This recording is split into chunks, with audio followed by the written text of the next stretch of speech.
itu nggak sah sujudnya. Dan sujud itu rukun salat. Kalau sujudnya nggak sah, berarti salatnya nggak sah. Yang pertama, ya, assalamualaikum, mohon bertanya Pak Ustaz. Kayaknya mohon jawaban, bukan mohon pertanyaan ya. Satu, apakah batasan mengangkat kedua tangan ketika takbiratul ihram? Jadi ini berarti pertanyaan tentang salat. Pesan Nabi dalam masalah salat, baik gerakan, apa yang kita ucapkan, sikap kita, itu pesan Nabi, sallu kama ra'aitumuni usalli.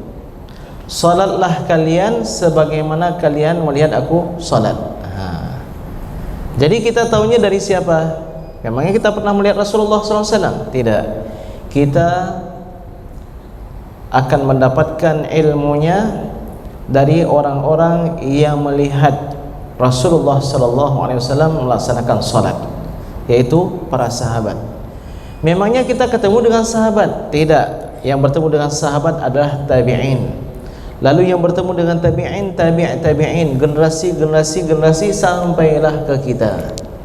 Dan beruntungnya kita, para ulama yang hidup di abad 10, yang hidup di abad 9, 8, 7, 5, 6, bahkan di abad kedua, mereka menuliskan, ya, mereka menuliskan apa yang mereka dapatkan tentang bagaimana tata cara Rasulullah SAW melaksanakan salat.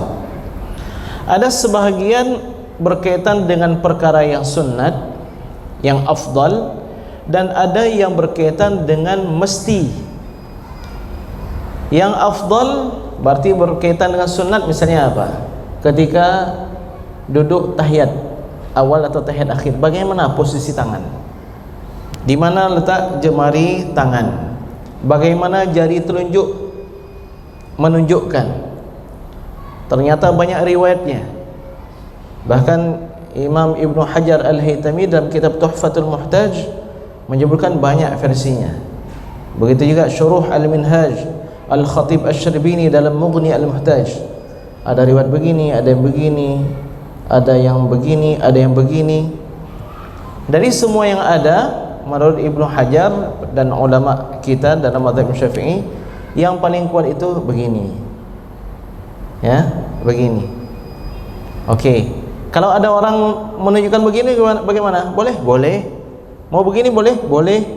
Mau begini seperti yang kuat dalam mazhab Maliki? Boleh. Enggak menunjuk pun boleh. Kalau ditanya tentang boleh, tapi kita berbicara tentang yang afdal, sebagaimana yang diriwayatkan dari Rasulullah SAW. Tapi ada juga tata cara salat Rasulullah SAW itu memang mesti, enggak boleh enggak. Misalnya apa? Tentang cara sujud. Umirtu an asjuda ala sab'in. Aku diperintahkan sujud, kata Rasulullah SAW, untuk sujud di atas 7 anggota sujud. Berarti diperintahkan, diwajibkan. Yang pertama, dahi. Tapi Nabi tunjuk kemari, dahi. Dalam mazhab Imam Syafi'i yang diambil adalah perkataan Nabi. Nabi mengatakan dahi. Tapi mengapa Nabi tunjuk kemari? Sempurna sujud itu kena dahi, kena hidung. Jadi kalau kita salat pakai masker, salatnya sah, karena dahinya kena ke lantai. Tapi dalam mazhab Hanafi, Nabi mengatakan dahi, tapi Nabi tunjuk ke mana? Ke hidung. Berarti maksud Nabi dahi itu hidung. Maka kalau salat pakai masker enggak sah dalam mazhab Hanafi. Dalam mazhab Imam Syafi'i, kalau orang pakai peci, rambutnya dikeluarkan sehingga ketika sujud terhalang dahi kena lantai, bermasalah, enggak sah sujudnya. Dalam mazhab Hanafi sah, enggak masalah, karena yang penting ini, bukan ini. Jadi aku diperintahkan sujud di atas 7 anggota sujud. Yang pertama dahi, 2 dan 3 2 telapak tangan, 4 dan 5 2 lutut, 6 dan 7 adalah jemari kaki, khususnya jempolnya, itu harus kena. Bukan bagian kukunya, tapi bagian dalamnya, telapak jempolnya. Itu harus menempel ke lantai. Jadi kalau seandainya kita melihat ada seorang jemaah salat, ketika sujud telapak kakinya terangkat, itu enggak sah sujudnya. Dan sujud itu rukun salat. Kalau sujudnya enggak sah, berarti salatnya enggak sah. Ketika kita sampaikan, Bapak tadi salat ketika sujud kaki yang terangkat, itu kan masalah afdal, enggak mesti itu. Ini berarti dia enggak faham. Ya. Itu sama dengan orang mengangkat kedua telapak tangan ketika takbiratul ihram, tidak sama. Yang masalah sujud itu kata Nabi, umirtu, aku diperintahkan. Perintah itu menunjukkan kewajiban, kecuali kalau ada dalil yang lain yang mengatakan perintah itu maksudnya adalah anjuran. Ini enggak ada. Sedangkan dalam tata cara Rasulullah SAW takbiratul ihram itu tidak ada lafaz umirtu, aku diperintahkan. Berarti mengangkat kedua telapak tangan ini bukan rukun, bukan wajib dalam salat. Kemudian dalam salat itu, berdasarkan yang dibahas oleh para ulama kita, dalam salat itu yang kita lakukan ada 3 kategori. Yang pertama rukun, yang tidak boleh tidak ada. Ada 13 rukun. Mau kita bilang 17 pun sama dengan 13. Mau kita bilang 19 pun sama dengan 13. Ini sudah pernah kita bahas rukun salat yang 13. Kemudian yang kedua, sunnah ab'ad. Dia bagian penting dari salat, tapi jangan lupa dia adalah sunnah, tetap sunnah. Kalau tertinggal salatnya sah, namun dianjurkan untuk sujud sahwi. Dalam fikih mazhab Syafi'i, sunnah ab'ad itu ada 5. Qunut subuh, ya, dan juga qunut pada witir bagian kedua di bulan Ramadan. Kemudian yang kedua sunnah ab'ad adalah duduk tahiyat awal, duduknya namanya duduk iftirash, sama seperti duduk antara dua sujud. Kemudian yang ketiga bacaan tahiyat atau bacaan tasyahud pada tasyahud awal, at-tahiyyatul mubarakatus salawatut thayyibatu lillah. Diingat untuk sekalian, bukan at-tahiyyatul, tapi at-tahiyyatul. Ini kadang-kadang anak kita, ya mungkin ada juga orang yang tua dapat ilmu warisan dari masa SD, ya, masa masih ibtidai, dia enggak update ilmunya. Jadi masih baca at-tahiyyatul, padahal at-tahiyyatul mubarakatus salawatut thayyibatu lillah. Assalamu alayka ayyuhan nabiyyu wa rahmatullahi wa barakatuh. Assalamu alayna wa ala ibadillahis salihin. Ashhadu an la ilaha illallah wa ashhadu anna Muhammadar Rasulullah. Ini namanya tahiyat karena ada at-tahiyyatul. Dinamakan juga dengan tasyahud karena ada ashhadu an la ilaha illallah wa ashhadu anna Muhammadar Rasulullah. Bacaan tahiyat ini pada tahiyat awal itu hukumnya sunnah ab'ad. Lalu yang keempat, berselawat kepada Nabi di tahiyat awal, tahiyat pertama. Allahumma salli ala Muhammad minimal, atau Allahumma salli ala Sayyidina Muhammad. Sampai di sini itu namanya sunnah ab'ad. Lalu sunnah ab'ad yang kelima apa? Sunnah ab'ad yang kelima, berselawat kepada keluarga Nabi di tasyahud akhir. Tasyahud akhir hukumnya rukun, rukun salat. Bacaan tahiyat akhir itu rukun salat. Berselawat kepada Nabi SAW di tahiyat akhir itu rukun salat. Berselawat kepada keluarga Nabi di tasyahud akhir, di tahiyat akhir, itu hukumnya sunnah ab'ad. Jadi 5 sunnah ab'ad: qunut, duduk tahiyat awal, bacaan tahiyat awal, berselawat kepada Nabi di tahiyat awal, berselawat kepada keluarga Nabi di tahiyat akhir. Kalau tertinggal, dianjurkan, disunnahkan untuk sujud sahwi. Kalau enggak sujud sahwi, bagaimana salatnya? Sah juga, tapi dianjurkan. Karena syaitan itu ya merasa kapok atau merasa sangat kecewa, udah mengupayakan mengganggu salat kita. Dia berupaya untuk mengusik kekhusyuan salat kita, lalu dianggap kita berhasil, dianggap dia itu berhasil.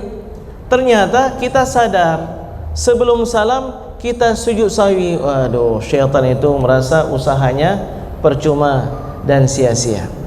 Jadi kalau bapak dan ibu sekalian ingin mengecewakan usaha dan tipu daya syaitan itu, lakukan sujud sahwi.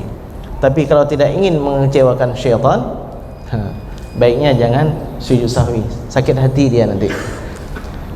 Jadi sidang hadirin hadirat bapak sekalian yang dimuliakan oleh Allah Subhanahu wa taala, ustaz imamnya lupa untuk baca qunut.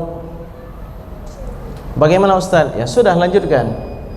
Ustaz, ketika salam, sebelum salam imamnya pun tidak sujud sahwi, bagaimana ustaz? Ada dua pilihan. Bapak dan ibu boleh langsung salam, tapi afdalnya sujud sahwi dulu sebaru kemudian salam. Tapi ada juga orang yang membaca kitab kuning mengatakan kalau imamnya salam ya udah salam terus. Tidak. Di dalam beberapa kitab, termasuk misalnya dalam kitab Al-Bajuri, itu disebutkan dianjurkan bagi makmum jika imamnya lupa untuk sujud sahwi agar dia sujud sahwi sendiri-sendiri, berpisah-pisah. Yang ini ya, baru kemudian dia salam. Baik, sidang hadirin hadirat sekalian yang dimuliakan oleh Allah Subhanahu wa taala. Jadi yang dianjurkan yang kita lakukan dalam salat ada 3. Yang pertama rukun, yang kedua sunnah ab'ad, dan yang ketiga sunnah hay'ah. Sunnah hay'ah ini dianjurkan kalau saya tertinggal, enggak perlu sujud sahwi, enggak boleh bahkan sujud sahwi, salatnya tetap sah. Bahkan kalau kita sujud sahwi karena tertinggal sunnah hay'ah bisa membatalkan salat kita.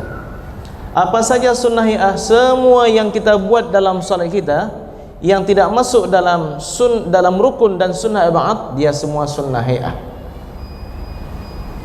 Ya, termasuklah di antaranya membaca a'udzubillahi minasyaitonirrajim sebelum salat, atau membaca doa rabbi a'udzubika min hamazatis syayatin wa a'udzubika rabbi ay yahdurun. Ya Allah, aku berlindung kepada engkau dari bisikan syaitan, dan aku berlindung kepada engkau ya Allah, jangan sampai dia datang menggangguku dalam salatku.